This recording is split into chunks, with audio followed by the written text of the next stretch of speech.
Long ago, a traveler arrived at the camp of Gautama Buddha, the ancient teacher. He carried a heaviness that miles on a road cannot create. This was the exhaustion of a mind at its limit, weighed down by an invisible emotional burden. He bowed before the teacher and described a life of constant friction. Arguments at home, jealousy in his workplace, and biting criticism from his friends seemed to follow him everywhere he went.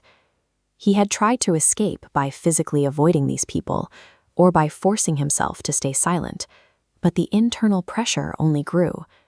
Beneath his calm exterior, he felt a rising tide of frustration and resentment. He looked at the teacher's physical stillness and asked for a way out.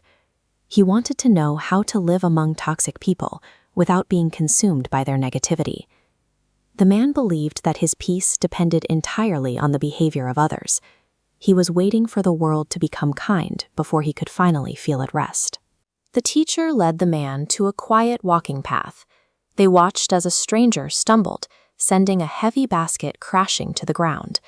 The stranger immediately began screaming at the road and the stones, blaming the earth itself for the mess scattered at his feet. The teacher observed that the stranger's rage existed long before his foot hit the stone. The impact merely released the dirt he had already chosen to carry. In this diagram, we see how a vessel's contents dictate a fall. A container of jagged, dark shapes can only scatter those same shapes when overturned. Human behavior follows this same law. Whatever a person holds inside is what spills out. Toxic behavior is rarely a targeted strike against your character. It is an involuntary overflow of someone else's unmanaged pain.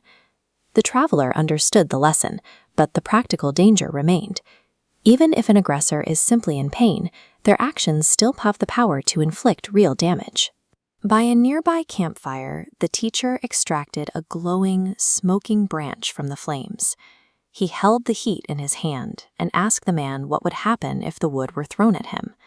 The man answered honestly, "To be hit by the fire is to be burned." The teacher then asked about the consequences of retaliation. If the man caught that burning branch to throw it back, he would ensure his own hands were scorched in the process. Conflict requires two people to keep the heat alive. A toxic person's anger only grows into a destructive fire if you choose to reach out and catch it. The man raised one final point, the lasting sting of a verbal insult.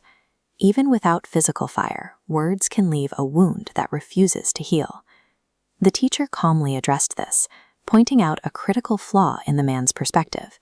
He reminded the man that an untrue statement possesses no power to change reality simply because it was spoken. He compared the mind to a mirror. A mirror reflects whatever passes before it, but it does not have to become the image it sees. This diagram illustrates how we process incoming impressions. When you accept an insult as truth, you allow that external darkness to penetrate the center of your mind, where it leaves a permanent stain on your own reflection. Much of the pain we feel after a toxic encounter is a choice. It persists because we decided to keep the words and give them a home, rather than letting them pass by. Before the man left, the teacher offered 3 insights to guide him through future conflicts. First, look at the aggressor with understanding. See their hostility as a symptom of a burden they are struggling to carry. Second, practice the power of refusal. You are the gatekeeper of your own mind. You can choose to let negative words fall to the ground without ever picking them up. Finally, recognize the quiet strength of walking away.